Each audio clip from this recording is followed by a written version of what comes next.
So I'd like to introduce Johan, who is the CEO of a creative technology company based in Oslo, Norway. He founded Kahoot, which is one of the fastest growing learning brands in the world, used millions of times every year.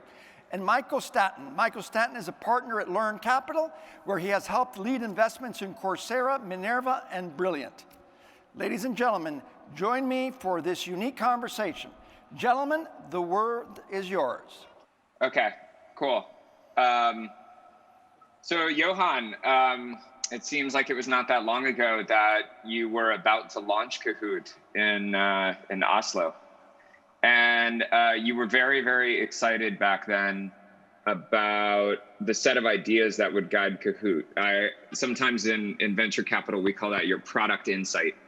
And I think that you had a unique product insight that you had developed, and you stayed true to that product insight as the company grew. And for the entrepreneurs that are here today, I'm wondering, how did you develop that insight? How did you stay true to it? And what are the lessons you might have for other entrepreneurs in that regard?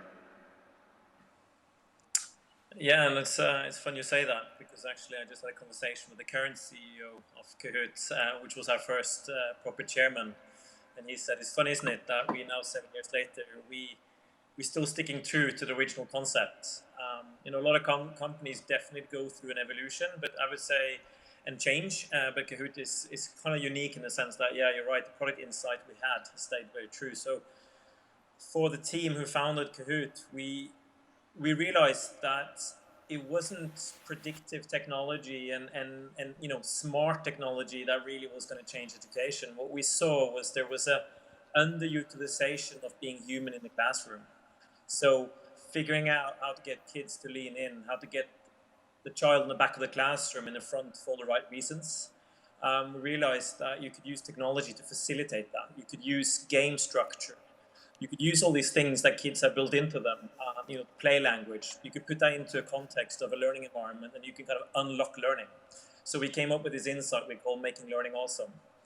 And it's interesting that our product insight wasn't technology, or it wasn't about the curriculum. It was really about a human emotion that would connect both the children, the teacher, the parents, the administration to the core of the mission of the school. And I was really finding kind of the love for education again. So this became our North Star, and then every technology and every kind of everything we're doing around that was kind of making sure that we're staying true to making learning awesome, which still is the purpose of Kahoot. And I think as a lesson for a lot of the companies we get involved in now out of the work I'm doing is getting people to not look at themselves. When they write their mission statements, you're writing the mission that we are going to be the biggest. We are going to take this, but instead actually looking at what are you unlocking for your user. What are you unlocking in the context you're going into. I think that's probably one of the success factors for Kahoot, is that we were completely designed around enabling learning to be awesome, and also that's why Kahoot is profitable outside of the classroom. It's understanding that learning happens in the classroom, and that's where the value proposition kind of had its original purpose. But we, alongside, realized our business model is going to first make its money in corporates, and then finding the analogy between what's going on in corporates and classroom. What's the similarities we call from classroom to boardroom? And of course, it's the human being, is how we interact with each other, how we unlock learning, how we interact with products. The simplicity. So you found there were a lot of analogies between like making learning awesome and making corporate meetings awesome. Is that?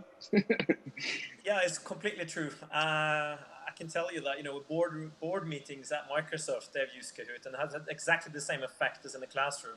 And you know what? One of the main reasons for people is to be seen. That you are in the room, and that the leader of the room, if it's a teacher or if it's other students or if it's your colleagues, they see you.